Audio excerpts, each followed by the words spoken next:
So here's a look at the inside of my Lexington. You see all the ash and stuff. And that's after 2 short cooks.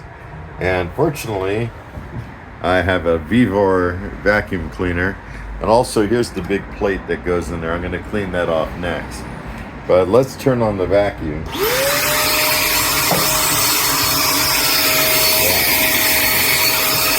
And show you how easy this is.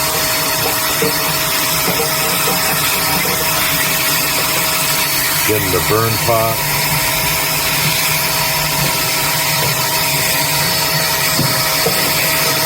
And I do this in between each and every cook.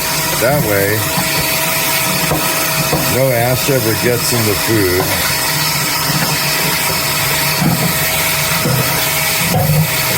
Kind of hard to do this and hold the camera, but you get the idea. I also like to get in the grill right there, and this one here. That's about it. Now, as far as this part goes, it's like a drip plate, a diffuser, a deflector, a heat shield, whatever you want to call it. This is the sliding part, which I'm going to remove.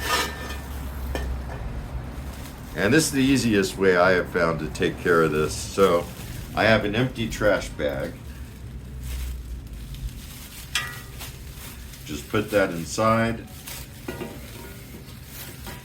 And use like a putty knife. I have a rather large one. And just scrape everything off.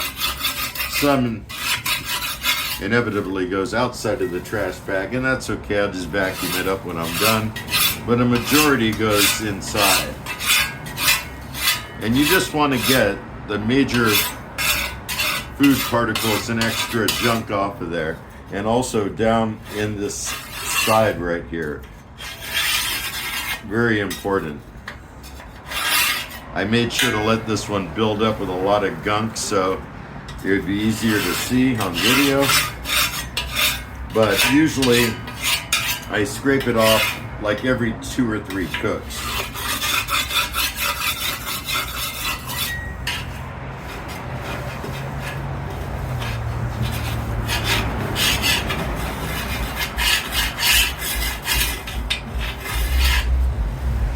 That's about it. And there's the flame broiler slider thing. I don't know what you actually call it, but the sear plate. Same thing, just scrape all the large particles off of it.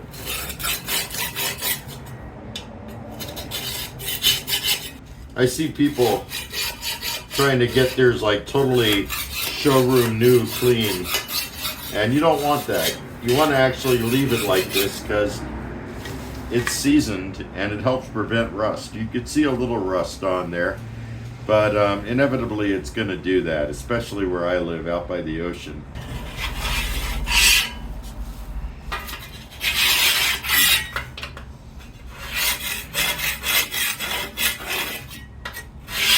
Get this a little more. Notice some extra crud on there. Anyhow, most of it's in there, and the rest, got my handy dandy Vivor shop vac.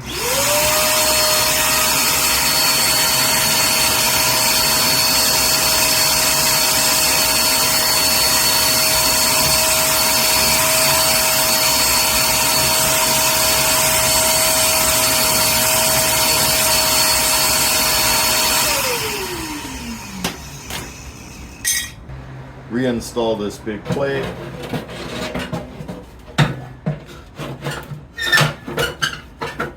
It's hard to show you, but there's 2 slits in it that go over 2 tabs on the left-hand side of the Lexington. The right side just drops into place over a curved metal piece. And that's what helps the grease drip from there down this way into the bucket.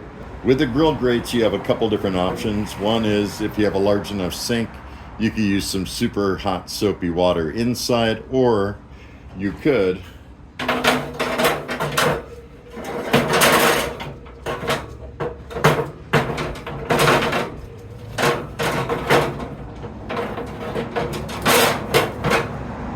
mount them back inside the Lexington and get some hot water, really hot water. I wouldn't use soap in there, but some hot water and a sponge, the scrubbing side of a sponge, and that'll usually get most of it. Got a bowl with some hot water and get those grill grates.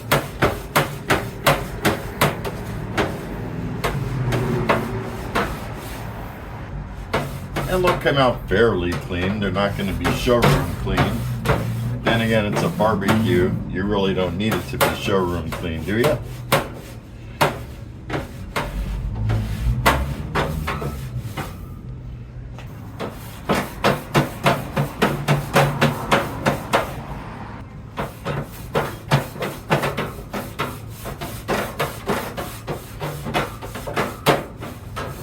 That's really about it. Other than that, it's really hard to kind of show you because it's so dark in there. But there is a temperature probe that sticks up here. And every few cooks, I like to wipe that down as well.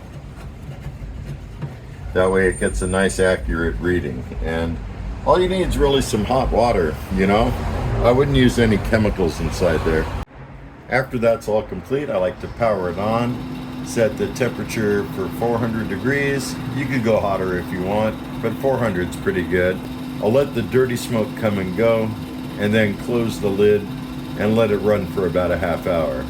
I'm at about 2.5 minutes right now, and I'm definitely starting to see the smoke.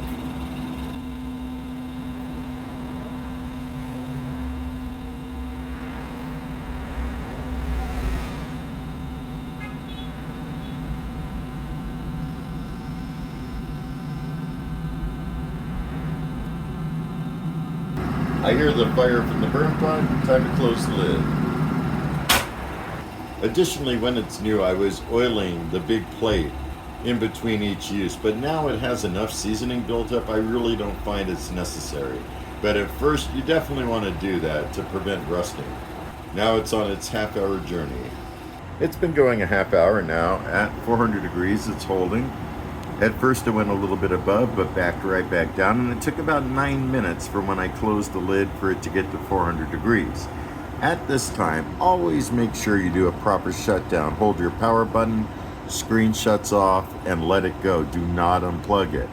And some people like to leave the lid closed, and some like to leave it open. I'm leaving it open in this case. And that's it. That's my whole cleaning process from start to finish, outside of cleaning the exterior. I didn't cover that. Don't think you really need to.